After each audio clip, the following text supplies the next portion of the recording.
all levels of government to move past bureaucracy and figure out who owns back here and ensure that there is some protection back here for residents. And that means if they have to do temporary repairs to the bulkheads just to give us a fighting chance, we need that now. Not later, but we need it now. Yes, right We now. need it right now. Now, for us to tell homeowners in this particular community to rebuild their homes right after Sandy and then leave them with no protection after Sandy and tell them, invest all your money back here.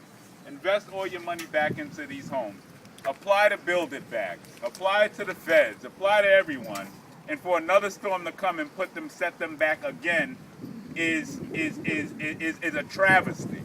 It is a travesty for this community.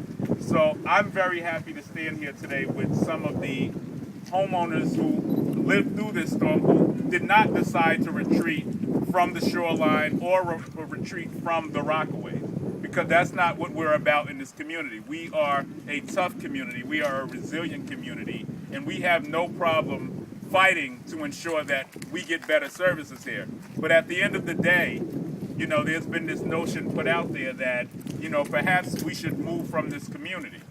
And many of us have invested in this community. Many of us are vested in this community. We've raised our children in this community. We want to remain in this community. We're not retreating from the bay. We're not retreating from the beach.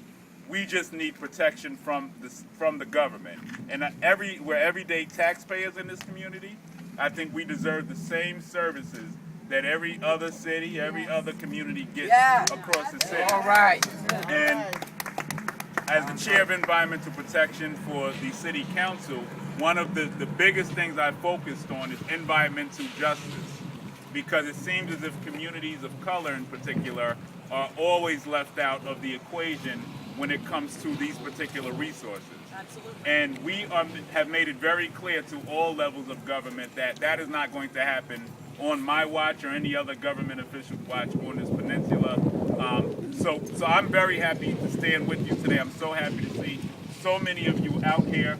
I'm now going to bring up the person who really has led this issue and back here, and we've met on several occasions on this particular issue. I was in her home after Sandy. We had the Build It Back director in her home, and there were some commitments made by this city that we are going to protect residents back here, and we are not going to let this up. We're not going to let this issue go, because this is critical for the everyday people who are going to stay here and remain here. I want to bring up the founder and the president of the Rockaway Bay Coastal Association, Ms. Deborah Starr-Reed, who is passionate and enthused and working very hard on this issue. Thank you, thank you, Council. I just want to thank all of you for being here today and all this inclement weather. But this is the perfect day to show exactly what's going on here. If you look beyond this barricade, you will see all of the erosion that is taking place and how the street has actually dropped down to meet the water. Okay, on the morning of Sandy, before Sandy struck, water was all up through these streets and had filled in all of our sewers. There was absolutely no way to get out of here except to walk through, you know, thigh-high, hip-high water. And as we moved all our cars out into the street, everything was flooded. And this is before the hurricane. We have Grants Point, which is a big issue for us because it's a beautiful piece of land. It's a public park. It should be something that we have to enjoy. We have this wonderful, wonderful bay here, the most breathtaking views, the most interesting nature and landscape that you will ever find in any beach community. And what we are asking for and what we are demanding at this time, because we have asked for a very long time, that you bring us back, our communities back, its integrity, okay? Because we have spent lots of money, investment, taxes money, and this land should be going up and up and up. This is oceanfront property. There's no other communities on oceanfront property that are not high end, okay? So the fact that we are here and we are investing in our properties and we're paying high premiums for flood insurance, we want the support of our city, of our government. Okay? We have to have it now. 2 years after Sandy, we are now going into the winter. There is nothing to be done if we do not have protection here. The whole parameter will flood, and the water gets very rough, and the winds get very high, and we have no real hope of assuring that we won't be flooded out again. And we feel it's the responsibility of the city of New York and all these public properties, which seem to have been abandoned. They seem to be neglected. You can see the seawall line that has never been replaced. Some people say over 60 years. I've been here for 23, and I've seen absolutely nothing done back here. Okay? I've been here for 80 years. Yeah, you don't have to lie. I know I'm here. You don't have to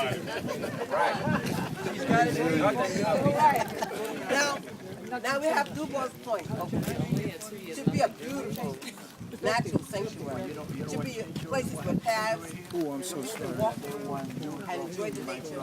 We should have our resilient museum right here. Okay? What better place to show how to recover after a storm?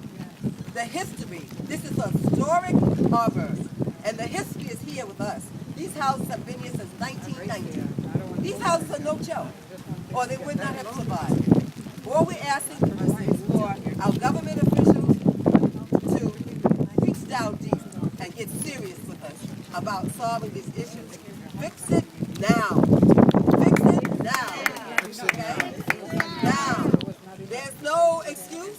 We want it done. Because otherwise, if you're not part of the solution, then you're part of the problem. Amen. Okay? You know, I have prayed over this, and I have debated. Many people say it can't be done, but I know better. I know better. Whenever people come together and they understand the issues and they're educated, they understand that this is the investment that they have made to be here and what they deserve, and they do not give up until they get it. Okay? So I ask you to continue to come out and support the Rockaway Bay Coastal Association. We are leading this movement forward, and we thank our Councilman Richards for being here and for putting forth this agenda. And I just want to thank you so much. I know it's other people that want to speak, and I can go on forever. That's good. So thank you so much. Thank you. Thank you. Thank you.